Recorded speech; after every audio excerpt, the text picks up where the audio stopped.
Welcome back to the Not Carrie Bradshaw YouTube channel. In this video, I am finally circling back to give my thoughts on the Love is Blind Season 6 reunion. Left a lot to be desired, but we'll get there.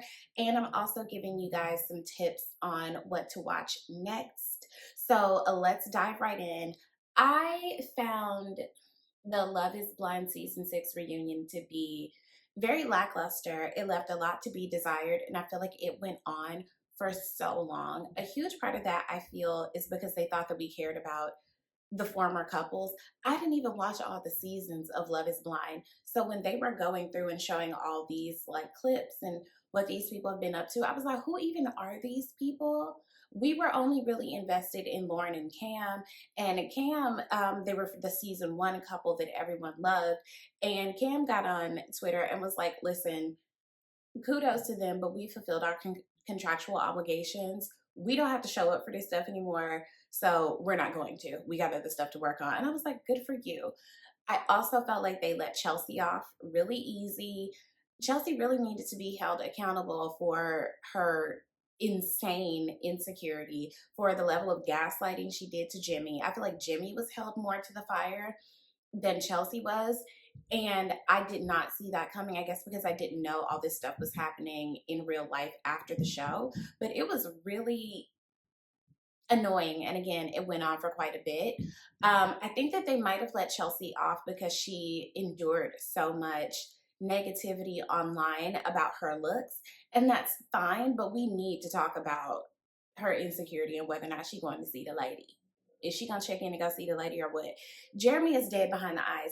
Jeremy has no life behind his eyes. That man gives sociopath. I don't like it. I don't trust it. Him and Sarah Ann deserve each other. I feel like she came in guns blazing. Nick and Vanessa tried to hold them accountable. Actually, they did.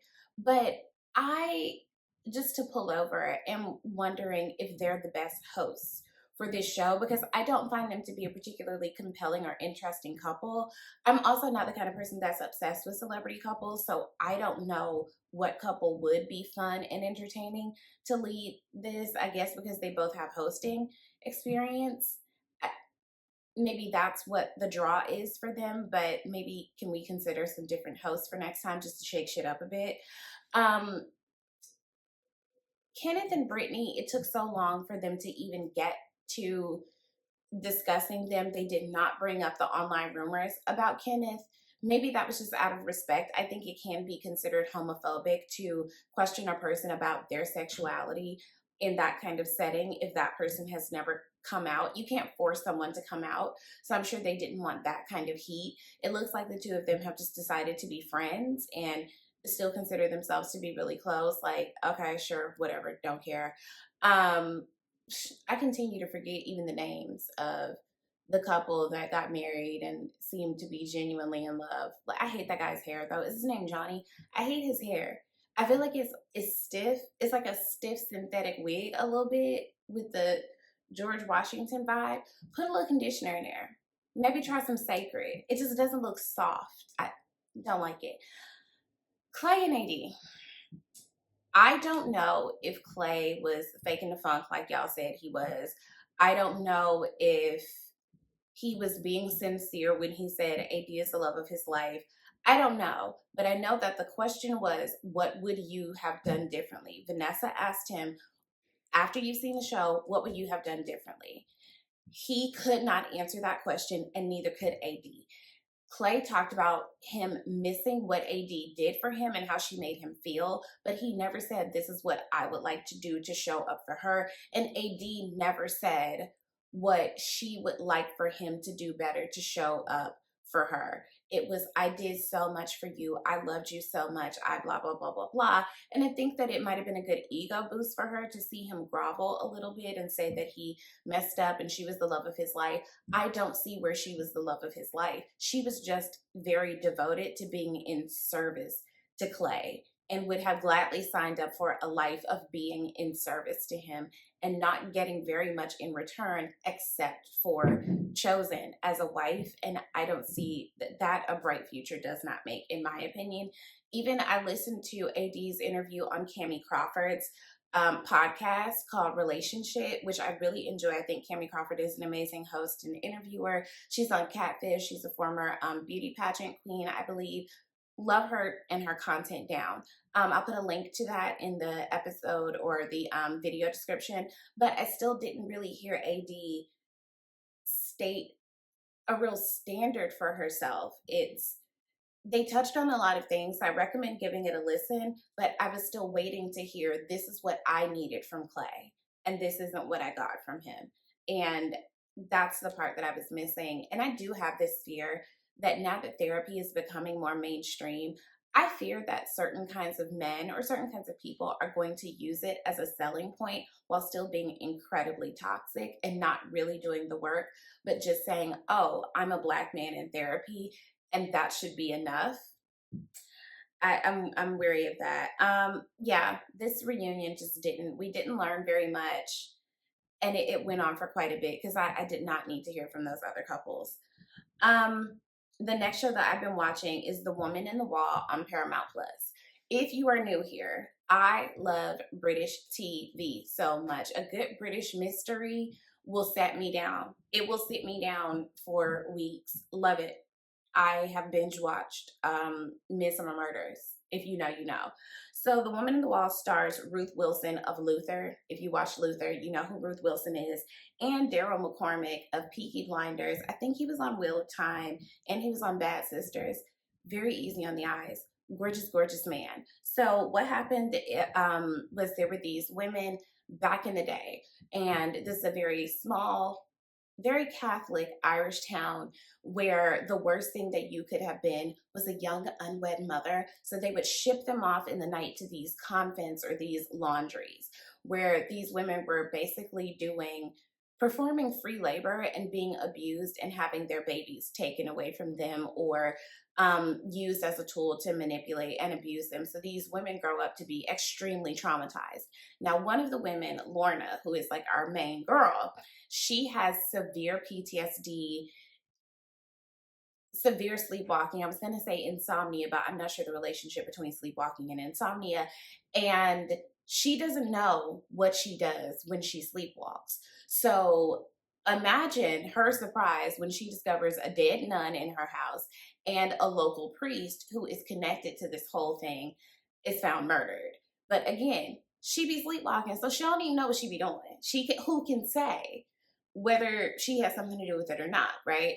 So Daryl McCormick's character comes into town from Dublin, the big city detective, because he has a relationship with the murdered priest and a very unique connection to this case, which you discover later in the series. And he and Lorna become this unlikely partnership to figure out what the hell happened back in the day and what the hell happened to all those kids.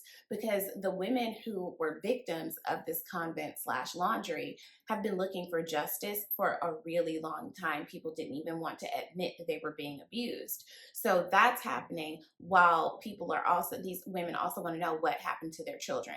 There are some twists and some turns. It's very dark and very moody. I really enjoyed this one. Highly recommend. The whole season is up on Paramount Plus. I think it's also a Showtime show. Again, in the vein of entertaining British slash Irish people, Extraordinary finally got season 2. I watched the whole thing entirely too fast, and I really need people to watch the show so that I can be more assured that they're going to get a season 3. So I am really into superhero shit. Like, I love Marvel movies and I like DC cartoons. And I also appreciate more realistic approaches to know what would the world really be like if people have superpowers. So that's why I really enjoy The Boys. Very excited for the next season. That's a very bloody, gory show that, I'm sorry, everyone in the writer's room needs to be put on a watch list because how y'all come up with this shit. Extraordinary is like The Boys, but less gross, meets Fleabag. So imagine a world where almost everyone develops a superpower. Some people's powers aren't going to be that useful, and everyone who has a power isn't necessarily qualified to be a hero, to fight crime. Some people's powers are very random. Like, there is a woman who can control technology, but she's not tech savvy. And I feel like that is a more realistic approach to what would happen if we lived in a world where people had powers. Not everybody would be great at it or really know how to use it, but because we all have different unique talents and skills that we don't necessarily know how to use either. Something to consider. So the main character, Jen, is one of a handful of people in the world whose superpower still has not come to fruition. It's something that usually happens to people around like puberty or like their 18th birthday, and hers just has not come to fruition. And she has like a very goody two shoes sister who's great at everything, and she develops her superpower right at her 18th birthday. And Jen is kind of this like failure to launch, can't quite get her shit together kind of person, and she's very resentful of the people in the world who do have superpowers. And she has a very sweet roommate whose power is that she can commune with the dead. That girl is an amazing actor because the way she goes in and out of these different historical characters. At one point she plays Princess Diana. Absolutely love it. She has a boyfriend who can control time, and he wants to be a hero, but he is not good at it. So hijinks ensue. They get this cat that for all intents and purposes is a cat, and I will spoil it for you. The cat isn't really a cat. I won't say what the cat actually is. But this show is a bit of a dark comedy. It's very entertaining. I watched it entirely too fast, and I really just wish that networks or streaming services would give us more episodes. We deserve more episodes, and the actors and the writers and all the people involved deserve to be paid well for all the episodes. Like, stop giving us a fuck ton of shows that are only like 3 episodes a piece and maybe 1.5 seasons. Can we just get a selection of good shows each season with a healthy bandwidth of episodes that we can really dive into? Because I think Extraordinary is only like 8 episodes, but it's a delightful, funny, kind of sort of dark. I don't even know if I could call it a dark comedy so much as it's just British. And their comedy is a little bit darker than ours, I would say, but I so enjoy the show. I'm trying to give you an overview without spoiling it, but check it out. Slide in the comments, let me know what you think, because I don't know anyone who watches this show, and I need them to get a season 3. So those are my recommendations. For those of you that are still watching Shogun, I did just read that this is going to be the only season because it's based on a book, and they like the way the book ended. So that's going to be the totality of it, which I'm okay with, because just don't Game of Thrones us, right? The mistake that Game of Thrones made was going off script of the books so early on, and George R.R. Martin never finished the books. So I think that that's why it ended in such a strange way that disappointed us all. But Shogun just heated up. I'm about to watch the new episode on my subway ride on the way into the office. So thank you guys for joining me. Slide in the comments. Let me know if you have any thoughts, recommendations, all the things, and we'll talk soon.